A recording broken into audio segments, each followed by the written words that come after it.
भद्रक जिला धामनगर ब्लॉक रे अपराह्न 4टा समय धामनगर कोर्ट परिसर में धामनगर वकिल संघ पक्षर नूतन भाव सबजज कोर्ट खोलिबा अवसर में सांबादिक सम्मेलन अनुष्ठित हो जाइछि। एही सांबादिक सम्मेलन में उपस्थित थिले सभापति आईनजीवी अशोक कुमार दास, संपादक आईनजीवी रंजित महांती, अन्यमानक मध्य आईनजीवी प्रज्ञा परमिता दास, आईनजीवी अमरेन्द्र महांती, विजय राम और अन्य आईनजीवी उपस्थित में सांबादिक सम्मेलन अनुष्ठित होता। धामनगर कोर्ट को सबजज कोर्टर अनुमोदन मिलिथिबारु आईनजीवी माने मुख्यतः आईन मंत्री पृथ्वीराज हरिचंदन, मुख्यमंत्री मोहन चरण माझी, उच्च शिक्षा मंत्री सूर्यवंशी सोरेन को धन्यवाद देवा सहित उच्च न्यायालय प्रधान विचारपति और भद्रक जिला जज कोर्टर विचारपति को धन्यवाद अर्पण करथिले। एही सांबादिक सम्मेलन में धामनगर सांबादिक संघर समस्त सांबादिक उपस्थित रहिथिले। भद्रक जिला प्रतिनिधि शिशिर कुमार स्वाईं को रिपोर्ट, आम ओडिशा खबर। आज जो धामनगर कोर्ट रे एक सबजज खोली विगत दिन अपेक्षा अंत घटी।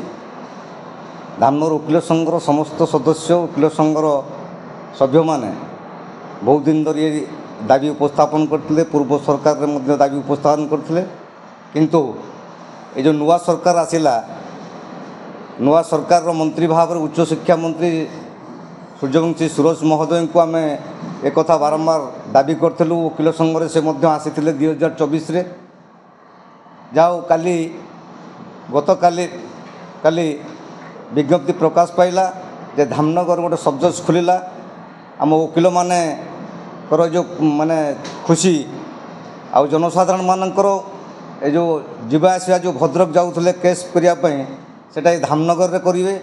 विशेष पक्षे मु धन्यवाद देवी ओडिशा सरकार को, मोहन माझी को, राज्य सभापति मनमोहन सामल को, आईन मंत्री पृथ्वीराज हरिचंदन को और आमर युव मंत्री उच्च शिक्षा मंत्री सूर्यवंशी सुरेश को जेहेतु अति शीघ्र आमको ये जो उपहार देले से आंतरिक शुभेच्छा जनाऊँ।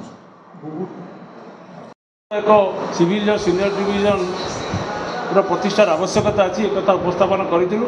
मात्र आमर परम सौभाग्य जे आज ओडिशा सरकार तरफ आमर माननीय धामनगर विधायक प्रिय मंत्री प्रचेषार सदिच्छा प्रेरणा आईन मंत्री विगत दिन में आसते धामनगर महोत्सव को एवं आम जाई आईन मंत्री बासभवन भेटी दाबी उपस्थापन करूँ।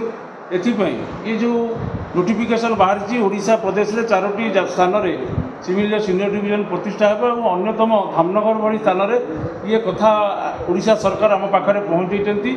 आज भली ये शुभ मुहूर्त में आम निश्चित पक्षे धामनगर वकिल संघ तरफ धामनगरवासी तरफ निश्चित पक्षे ओडिशा सरकार को अनेक अनेक कृतज्ञता धन्यवाद जनाया सहित माननीय मंत्री सूर्यवंशी सुरेश एवं आईन मंत्री हरिचंदन महोदय को एवं सर्वोपरि ओडिशा राज्य बीजेपी सभापति सम्माननीय मनमोहन सामल महोदय को एक कथा पूर्व दाबी उपस्थापन करूँ। कृतज्ञ धन्यवाद जनाया सहित विशेष भाव में आमर भद्रक जिला जज एवं ओडिशा उच्च न्यायालय न्यायाधीश को कृतज्ञता एवं धन्यवाद जनाऊँ। सिविल जूनियर डिविजन कोर्ट 2014 मसीह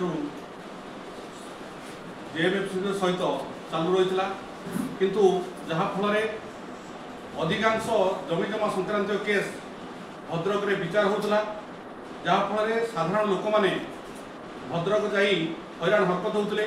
आम साधारण लोकंकर स्वार्थ को गुरुत्व दे साधारण लोकंकर असुविधा को उपलब्धि करी धामनगर वकिल संघ दीर्घ दिन हम ओडिशा सरकार पाखु ओडिशा उच्च न्यायालय पर्यंत दाबी उपस्थापन करूँ। धामनगर गोटे सबजज कोर्टर आवश्यकता अच्छी, जहाँफल समस्त प्रकार तर्जमा है परे एवं धामनगर में सबजज कोर्टर आवश्यकता अच्छी बोली भाविला परे ओडिशा उच्च न्यायालय राज्य सरकार को सुपारिश करथिले एवं आम समस्त खुशी कथा राज्य सरकार जहाँ गत काली विज्ञप्ति प्रकाश करिसंती जे धामनगर में गोटे सबजज कोर्टर जो आवश्यकता थिला, जो दाबी थिला ताको ग्रहण करिसंती एवं धामनगर कोर्टर सबजज कोर्ट खोलिबार जो घोषणा करिसंती।